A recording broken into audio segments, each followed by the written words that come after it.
കർത്താവിൻ്റെ പരിശുദ്ധമായ നാമം വാഴ്ത്തപ്പെടുമാറാകട്ടെ. അനുഗ്രഹിക്കപ്പെട്ട ഈ നല്ല പ്രഭാതത്തിനായിട്ട് കർത്താവിന് സ്തോത്രം ചെയ്യുന്നു. ഒരു പ്രഭാതം കൂടെ കണ്ട് കർത്താവിനെ സ്തുതിപ്പാൻ ദൈവം ഇടവരുത്തിയ ദൈവത്തിൻ്റെ മഹാകരുണയ്ക്കായിട്ട് ദൈവത്തിന് സ്തോത്രം ചെയ്യുകയാണ്. ഈ പ്രഭാത സന്ദേശം കേൾക്കുന്ന എല്ലാ പ്രിയപ്പെട്ടവർക്കും വീണ്ടും വരുന്നവനായ ക്രിസ്തുയേശുവിൻ്റെ നാമത്തിൽ എൻ്റെ പ്രഭാത വന്ദനങ്ങളെ ഈ നിമിഷം അർപ്പിക്കട്ടെ. മർക്കോസ് എഴുതിയ സുവിശേഷം 1-ാം അധ്യായം അതിൻ്റെ 7-ാമത് വാക്യം. എന്നിലും ബലമേറിയവൻ എൻ്റെ പിന്നാലെ വരുന്നു, അവൻ്റെ ചെരുപ്പിൻ്റെ വാർ കുനിഞ്ഞഴിക്കുവാൻ ഞാൻ യോഗ്യനല്ല. ഈ വാക്യങ്ങൾക്കാണ് ദൈവത്തിന് സ്തോത്രം ചെയ്യുകയാണ്.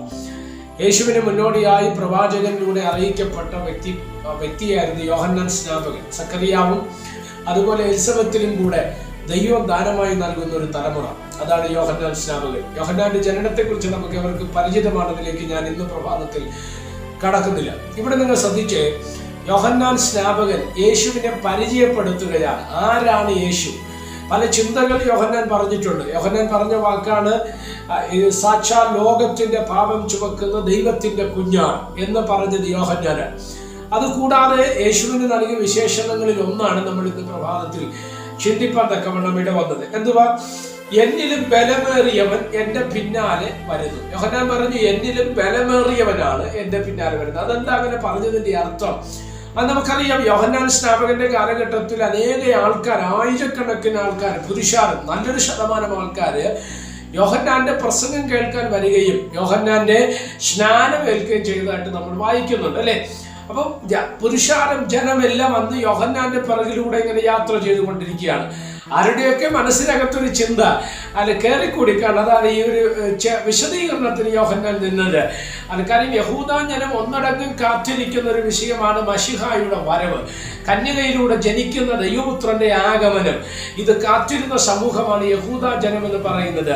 അവനാണോ ഈ യോഹന്നാൻ എന്ന് ചിന്തിക്കത്തക്ക രീതിയിലായിരുന്നു യോഹന്നാന്റെ പ്രവൃത്തി മണ്ഡലങ്ങൾ. എന്നാൽ യോഹന്നാൻ പറഞ്ഞു, ഞാനല്ല, എന്നിലും ബലമേറിയവൻ ഒരാൾ എൻ്റെ പിന്നാലെ വരുന്നുണ്ട്, അവന്റെ ചെരുപ്പിന്റെ വാർ കുനിഞ്ഞഴിപ്പാൻ ഞാൻ യോഗ്യനല്ല എന്ന് പറഞ്ഞ് ജനത്തിനൊരു ക്ലാരിഫിക്കേഷൻ യോഹന്നാൻ സ്നാപകൻ നൽകപ്പെടുകയാണ്.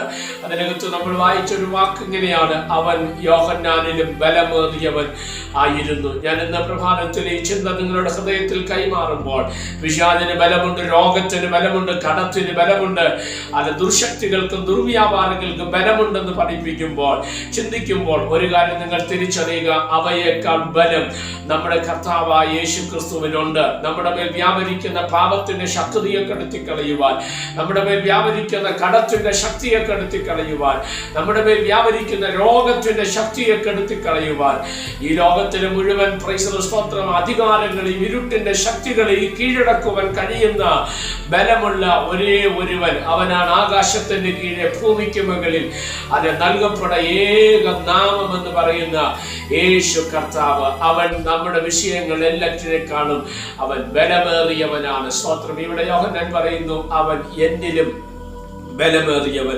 ഇന്ന് പ്രഭാതത്തിൽ ഈ സന്ദേശം നിങ്ങൾ കേൾക്കുമ്പോൾ നിങ്ങളുടെ വിഷയങ്ങൾക്ക് പരിഹാരം നൽകുവാൻ ഒരുപക്ഷെ ഒരു ഹോസ്പിറ്റലിൽ ഒരു വ്യക്തിക്കോ മന്ത്രവാദിക്കോ ആഭിചാരകനോ അല്ലെ സ്തോത്രം ഒന്നും കഴിഞ്ഞില്ലെന്ന് പറയാം. പക്ഷെ നിങ്ങളുടെ ഏത് പ്രശ്നത്തിനും പരിഹാരം നൽകാൻ കഴിയുന്ന ഒരുവനുണ്ട്. അവനാണ് നമ്മുടെ രക്ഷകനും കർത്താവുമായ യേശു ക്രിസ്തു. അവൻ ബലവാനാണ്, അവൻ സർവശക്തിയുള്ള ദൈവമാണ്. അവനെ പോലെ ബലമുള്ള വേറൊരാള് ഉലകത്തിലില്ല എന്ന് നമ്മൾ ചിന്തിച്ചാൽ അത് നമ്മുടെ ജീവിതത്തിനകത്ത് അനുഗ്രഹമായി മാറുവാൻ തക്കവണ്ണം ഇടവരട്ടെ.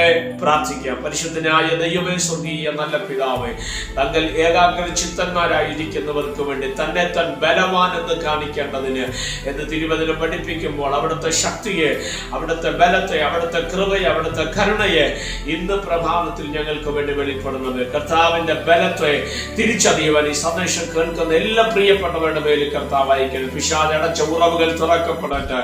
പിശാചിനാൽ വരപ്പെട്ട രോഗശക്തികൾ അഴിയട്ടെ. കടപ്പാലത്തിന്റെ ആധിക്യത്തിനകത്ത് കിടക്കുന്ന വ്യക്തി ജീവിതങ്ങളെ അവിടുന്ന് വിടുവിക്കേണ്ടതിനായി പ്രാർത്ഥിക്കുന്നു. യാതൊരു ഇറക്കമില്ലാതെ സമാധാനം നഷ്ടപ്പെട്ടവരായിട്ട് ആരെങ്കിലും ഈ സന്ദേശം കേൾക്കുന്നെങ്കിൽ ഇന്ന് ഈ പ്രഭാതത്തിൽ ദൈവത്തിന്റെ ശക്തി അവരുടെ ജീവിതത്തിനകത്ത് ദൈവം വെളിപ്പെടുത്തണമേ എന്ന് ഞങ്ങൾ ദൈവത്തോട് പ്രാർത്ഥിക്കുന്നു. സ്വർഗ്ഗം അവിടുന്ന് അങ്ങനെ ചെയ്താട്ട് മഹത്വം അങ്ങേയ്ക്ക് യേശു കർത്താവിന്റെ നാമത്തിൽ തന്നെ. ആമേൻ. എല്ലാവരെയും ദൈവം അനുഗ്രഹിക്കട്ടെ. God bless you.